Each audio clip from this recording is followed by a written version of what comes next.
on that learning model are, because you're going to use that as you want to try to improve your campus.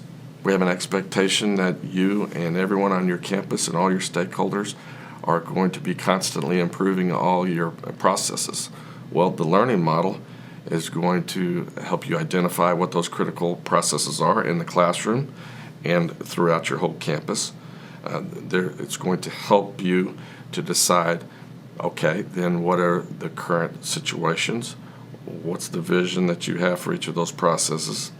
When you get down to developing a campus improvement plan, again, the normal campus improvement plan from the old paradigm would be there's certain things that we are doing, let's see if we can write them all down and capture those, and I think it's supposed to be a certain length, and so I make sure that I put on so many strategies so I could check that off.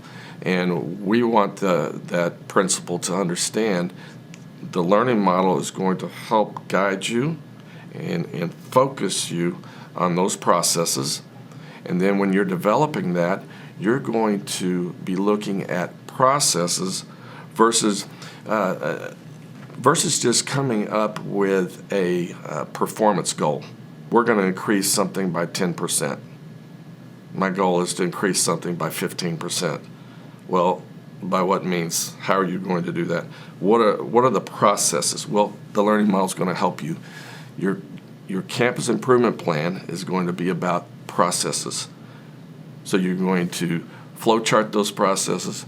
You're going to gather data. You're going to analyze data together, and everyone on your campus is going to become an expert in analyzing data and turning that data into possible plans and action steps. We're going to know how to do plan, do, study, act. We're going to know about that cycle, and that learning model then becomes my guide for everything. So I've got the improvement process. It's also going to guide me in the learning opportunities that I'm going to provide. It's going to guide me on what kind of feedback that we need. What kind of feedback loops do I need to set up on campus?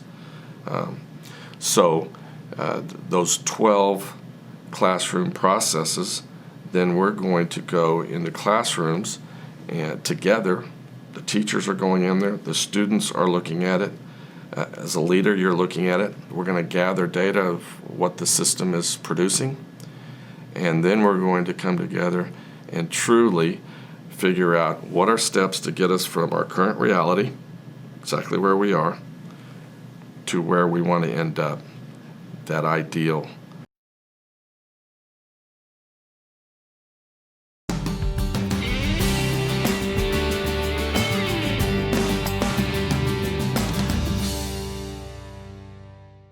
We had several instances where we would have students who would leave our district and go somewhere else. And we would get phone calls of, what do you all do there? This child's wanting to know where his diagnostic testing is. How is he supposed to know what he's supposed to learn if he doesn't have this test to take to diagnose where he is in the expectations of the learning? Well, that makes you feel pretty good, especially on those times when you think, are we getting anywhere yet? Because it is, I said, a long journey, and you don't get there. But over time, you see a group of people and students who just live this way. But it does not happen overnight. Over time, with all the training that we've done, our main goal was to make this happen in the classroom and to see what difference that would make in the learning and how our students approached the learning and made that learning their own, and we're excited about it. We have a spectrum of that. It's a continuum. As we've grown, it's become harder to make sure that we give the teachers what they need in order to make those changes. But I think with the core that we have, if you go within our schools, you will find some classrooms where the students are using the continuous improvement tools automatically. You will see them doing PDSAs to improve their learning. You will see charts on the wall that give an indication of where they are in the learning, where they are as a class. They have their portfolios that they can look at their own learning and see where they are, what do I need to do, where do I need to go from here. And then you will find classrooms that are more traditional, that haven't gotten there yet.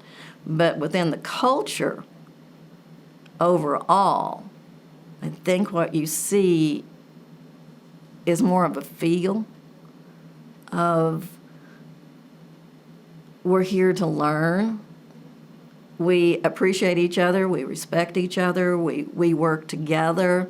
We're in an environment where learning is the expectation, and we're a part of it. But again, it's a journey, and we're not there yet.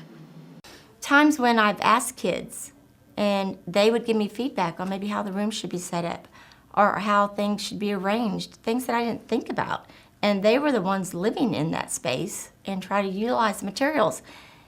It just, I don't know, it made being a part of that school, part of the classroom, like a community. And we were all in it together. And I suddenly didn't have to make all the decisions. And there was a balance between what kids could give input to and make a difference, and they had pride and ownership. They accomplished a lot more than I did once given them the choice. And they're 8. So it was just exciting, and it made teaching fun. It made it fun for the kids. I think they were successful. We started looking at data. We started charting data, setting goals, letting the kids explain what they're working on and why. And when you have learning targets posted in your room and the kids go, oh, we're doing this lesson because there it is, that's one of our goals. That just took, I didn't have to do anything. That's when I say, even now, when you empower the people around you, you're not doing all the work. You're not doing it by yourself. You're doing it with a lot of people around you. And since they own part of it, they're more successful because they chose to do it, or they identified why they needed to do it. And you don't have to kind of make them do it. They know why they need to do it. Does that make sense? One of my favorite Leander stories is that within the first few years that they were starting this process, they took a team of kindergarten students to the state capitol to testify, and I gave a little presentation, and then the kids were supposed to talk about their performance and what was happening here. And a group of kindergarten students, 5-year-olds from Leander, were testifying at the state capitol. And as they're testifying, you start to hear people rumbling in the audience and whispering, and one of the state board members said to a 5-year-old, it seems like you have a lot of control and responsibility and ownership over your learning. And if you have all this control, ownership, and over your learning, what's your teacher doing? And this little boy, without even hesitating, grabbed the microphone. He looked right at him and said, the teacher's not in the closet, you know. And I think that really sums up the Leander philosophy, is that here's a 5-year-old that knew perfectly well that he was being allowed to do this, to take this level of control and responsibility and understanding and have a passion for learning. And the key person that was allowing him to do that was the teacher. Now, she wasn't the one that was out running things, etc., but she was constantly teaching that 5-year-old how to take that control and responsibility. When you transfer that to an entire K through 12 school district, you get just amazing results on multiple different levels.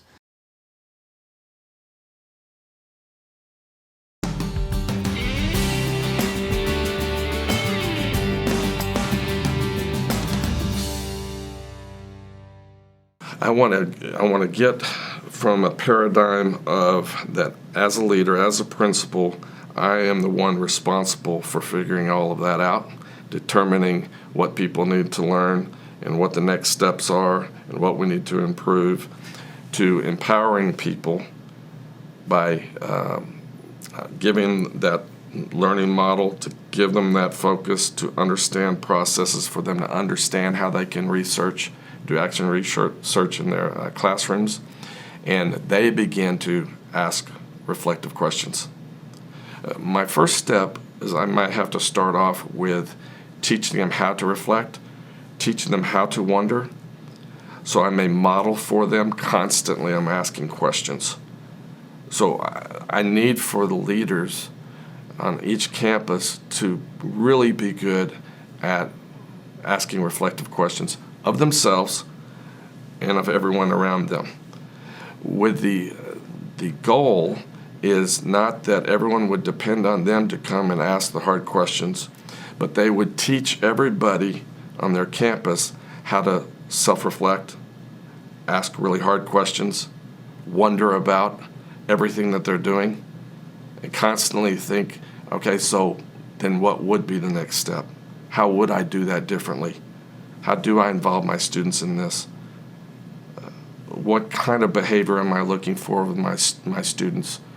How do I get them to self-reflect? How do I get them to be in charge and own their learning? So again, I may start off modeling, asking those questions, and a lot of times they'll be like, Eric, just tell me what the answer is to start off with. And I'm constantly giving them lots of questions back because ultimately I want them to be reflecting.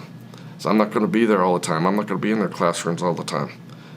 So I've got to find out ways through the learning opportunities that they have, through the reflection they have, through the feedback loops that they develop in their classrooms, through the collaboration that they have as teams, that they begin learning together. And so many times we just say, let's get the folks together and have them collaborate. I need to be able to help them have the skills that they need to collaborate well, the tools that they need to improve things together. So many changes that I think about as far as moving from a paradigm where you have people that are in charge and they're telling people what to do, all the way to everyone across the system are truly owning their learning. They understand that they're a vital role in coming up with improvements and seeking their own learning, versus that they sit and I'm supposed to receive some feedback. I think principal's supposed to come and tell me if I'm doing well or not. Someone's supposed to come by. I wish they would do that more.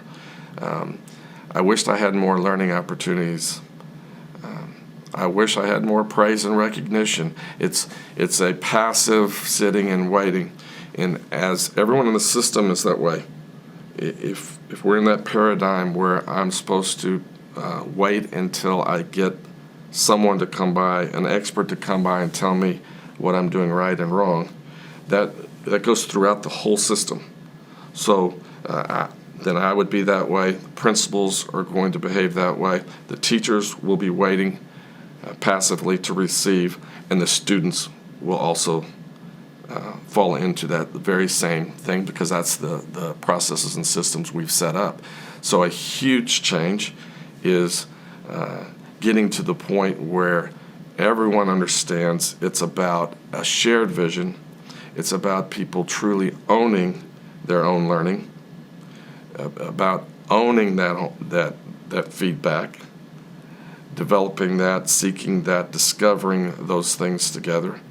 If I want to get praise and recognition, if that's so important to people, talk about that, then I want a support system. I want a collaborative team where I am recognizing others and we're celebrating together and we're doing PDSAs and we're getting results, and that gives me more satisfaction as I'm able to experience that. And so instead of sitting and waiting for people to do that, I'm determining what my goals are. I'm determining what my system looks like. I'm determining what those improvement efforts are, and I'm pursuing it. I'm seeking answers to my reflective questions. I'm wondering all the time, And as I'm wondering and I'm wanting to find answers to those wonderings and those reflection, then I'm going to be active in my pursuit of finding the answers. And I have the tools that I need to find those. As I'm doing that, I'm making a difference. So my classroom looks totally different, and the campus looks completely different. And if I can just tell a story that happened recently, I was visiting with some fifth grade teachers at one of our elementary schools, and they were talking about their trying to get to where their students were truly owning the learning and the tools that they were using to do that, and how excited they were to see how excited the students were. Well, we had teachers from the district coming and visiting that team and coming to see what they were doing.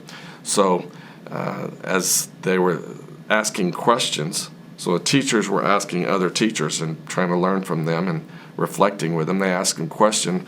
Several of their students were standing there, fifth grade students were standing there. So they asked a question, and one of the students said, "I got this." So to me, it goes to, they owned it. They didn't need the teacher to answer the question. They needed the teacher to explain if what they're doing was right or wrong. They just took this teacher, took them into their classroom and started showing them the things that they were learning, the systems that they had helped the teacher to set up together. So as far as what I see when I see changes from a paradigm of a teacher is up front or a principal is up front and just delivering information, to truly empowering students to where they've got this. And then we're there to support. We're there to help them in their pursuit of learning.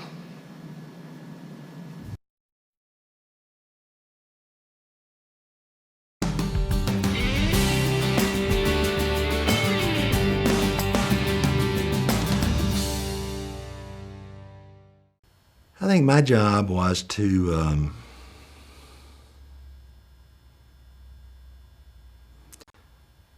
try and articulate in general terms where we wanted to go and who we wanted to be,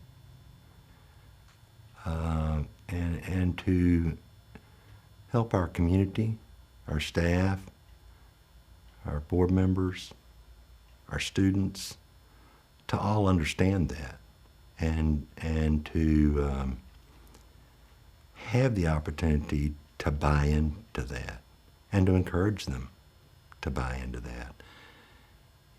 And you have to do that over and over and over and over again. And you have to, on certain points, not waver.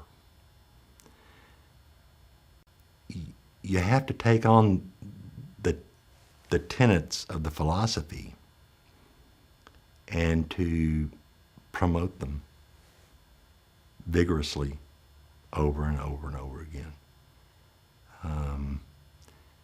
And like I said jokingly, get out of the way.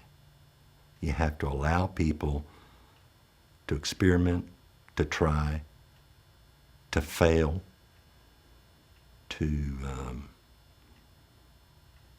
not be fearful that when they do fail, that they're going to be singled out or fired or pushed to the side. That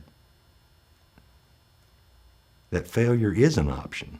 You know, a lot of times people will say failure is not an option. Well, failure is an option, and people have to understand that it's an option. And that you get yourself up and keep on going. So I guess you have to articulate where we want to go and who we want to be, and then you have to eliminate fear. You have to take a lot of fear out of the organization, of how we go about the business, the fear of failure, the fear of being wrong. And we used several stories to highlight how people had failed and what they did as a result of that failure, and how in the end, or over a period of time, people or groups picked themselves up and dusted themselves off and analyzed the data and evaluated the system and in the long run helped improve that system. So I think as a leader you have to do those kinds of things, eliminate the fear, help people understand who we are and where we're going. And I think you have to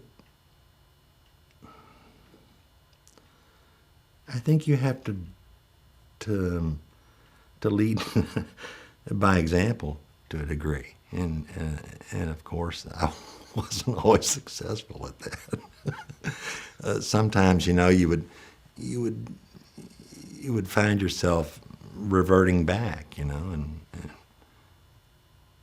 telling people, well, because I said so, that's why. I'm in this job, and when you want to do it, you can, but right now I'm the superintendent, and here's what I want you to do. And I guess we had eliminated fear enough where people from time to time would challenge that and say, well, that's really not what the system's telling us. And it's irritating at times. But I guess you have to, as a leader, you have to be secure enough to allow people to do that. You have to allow people to challenge you and to help you. You can't be the end-all, be-all of every question and every situation that comes up. So when I said get out of the way, that's part of that. You have to let the system operate, and the people in the system know better than you in a lot of cases what the faults and problems with the system are. And you have to trust that. It's hard to do for a leader. It really is. I got challenged sometimes on a daily basis with some of the things I thought we ought to be doing. And looking back on it, it was good that they did because the direction I would have gone would have been wrong. Monta was one that challenged quite often and did it very successfully. And there were others. Not everybody would.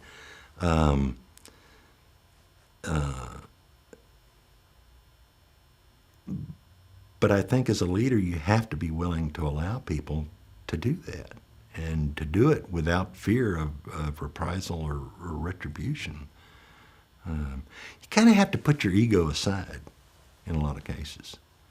And that's not always easy to do when you've risen to a position of where everyone thinks you know everything and you're wise and you know what to do. I think in most cases, if leaders were honest, they would let people know that, well, we don't always know what to do. We aren't always wise. We aren't always right. And we need to admit that freely and encourage people to come in and help.